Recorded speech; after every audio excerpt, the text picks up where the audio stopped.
तो ऐसी आंधी चलेगी ठाकुरगंज में कि छोटे छोटे नहीं बड़े बड़े दरख्त उखड़ जाएंगे। जितनी जल्दी हो सके छोड़ दो, अगली बार धरे गए ना सीधा दांत। अगर 9 लाख करवा देते तो अच्छा रहता। 9 इज माई लकी नंबर। धंधा कोई भी हो, चलता जबान पे है। वो मेरे भाई जरूर हैं, लेकिन हमारी दुनिया एकदम अलग है। फिल्मी गपशप की आज की इस नई कड़ी में आपका बहुत बहुत स्वागत है। आइए आज हम बात करने जा रहे हैं बॉलीवुड की एक्शन मूवी फैमिली ठाकुरगंज के विषय में।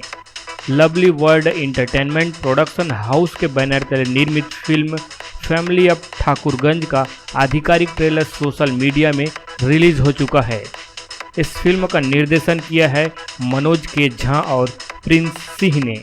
अहम किरदार में है जिमी शेरगिल, माही गिल, सौरभ शुक्ला, सुधीर पांडे, सुप्रिया पिलगांवकर, पवन मल्होत्रा और मुकेश तिवारी। आधिकारिक ट्रेलर के अनुसार फिल्म की कहानी कटाक्ष है आज की राजनीति पर कि किस प्रकार एक परिवार की गलत संस्कृति और परंपराओं के बीच जब नई सोच का उदय होता है तो किस प्रकार उस नई सोच को दबाने की कोशिश होती है। फिल्म की कहानी राजनीति, परिवार, कानून और जनता के बीच घूमती है।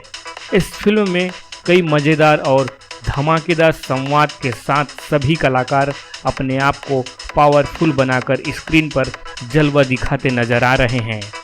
फिल्म में जिमी शेरगिल, माही गिल, सौरभ शुक्ला, सुधीर पांडे और सुप्रिया पिलगांवकर के साथ पवन मल्होत्रा भी लच्छेदार संवाद के साथ गोली और बंदूक से खेलते दिखाई दे रहे हैं। मूल कहानी की बात करें तो यह ठाकुरगंज की कहानी है, जहां एक रसूखदार व्यक्ति अपने राजनीतिक पकड़ और गुंडागर्दी के दम पर राज कर रहा है, जहां उनके ही परिवार में एक नई सोच के साथ एक युवा अपने ही पारिवारिक व्यक्तियों के खिलाफ संघर्ष की लड़ाई लड़ता है।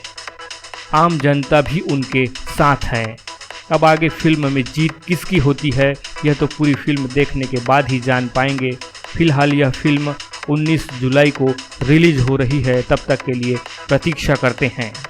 आज की इस कड़ी में बस इतना ही। और हाँ, यदि आपने हमारे इस चैनल को सब्सक्राइब नहीं किया है तो कृपया कर लीजिए और बने रहे हमारे साथ फिल्मी गपशप में।